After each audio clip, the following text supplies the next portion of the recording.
दिनै नैबे सालबारि जिल्लानि 17थि बोसोरसालिया नैबे गेट टुगेदार बेयाव मोनफैनो हानानै आं गोजोननाय मोन्दों।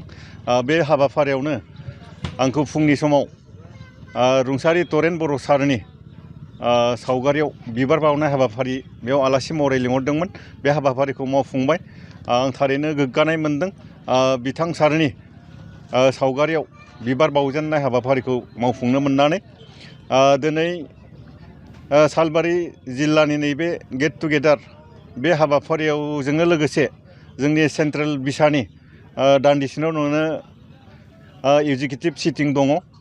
बेवहाय जोङो जोंनि बे बोसोरनि एवार्ड सेरेमनि एबा स्निथि बे एवार्ड सेरेमनिखौ जों लानो हायाखै। दा बेनि सोमोन्दैबो जोङो बेयाव सावरायगोन।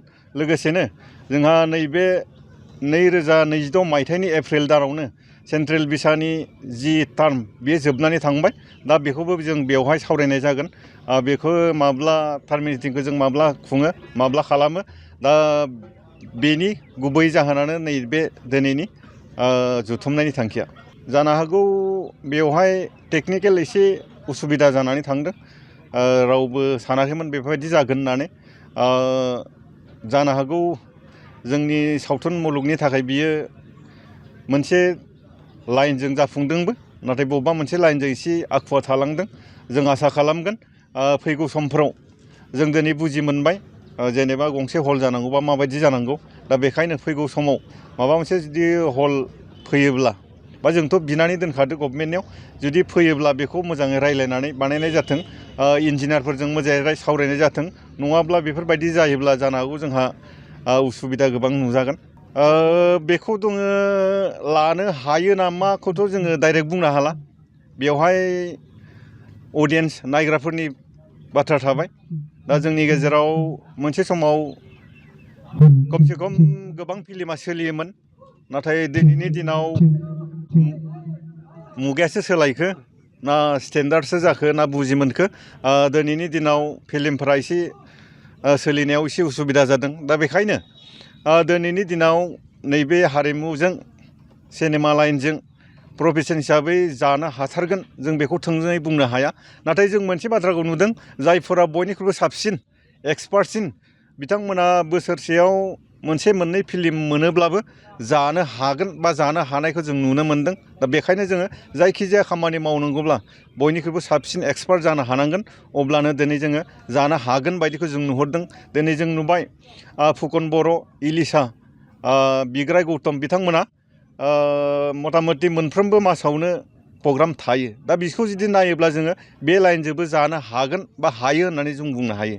जोङो सालबारि डिस्ट्रिक्ट बिसा हिसाबै देग्लाय 17थि जि बर' सावथुन महरगिरि आफादनि महरगिरिफोरनि जि लोगो हमलायनाय प्रग्राम, बेखौ जोङो दिनै सानसेनि हाबाफारिजों खुंनाय जादों। आरो बे हाबाफारियाव जोङो जोंनि सालबारि डिस्ट्रिक्ट बिसानि बेन्दोङाव जिखिनि महरगिरिजों लोगोसे दामनाय देनाय आरो मोसानाय मुसुरनाय, मेथाइ खननाय, रोजाबनाय, जों गासैखौबो खौसे लानानै जोंनि बे हाबाफारिखौ जोङो खुंफुंनाय जादों। उद्देश्यआ बेनो, जोङो जाय बिथांमोना जोंनि गेजेराव मोसानायाव, मेथाइ खननायाव बा रोजाबनाय बा फाव खालामनायाव जाय बिथांमोना गोसो गुदुं, बिथांमोनखौ जोङो जेसे हायो माने थुलुंगा होनानै जोङो खौसेयै जाहाथे जोंनि हारिमुखौ लाखिलांनो हायो आरो बिथांमोनखौबो जोङो थुलुंगा होलांनानै जाहाथे गावबा गावनि रोंगौथिखौ जों गोजौ लेभेलाव दिन्थिनो, बिनि थाखाय जोङो बे हाबाफारिखौ लानाय जादों। आरो लोगोसे हदाय बोसोर मोनफ्रोमबो बोसोराव जोङो बे गेट टुगेदारखौ खुंफुङो। जोङो जयै खनसे गासैबो खौसेयै जयै बाथिसे ओंखाम जालायनायनि गेजेरजों जोङो खनसे रंजानाय फोरबो हिसाबै जों बेखौ फालिबोनाय थानाय जादों।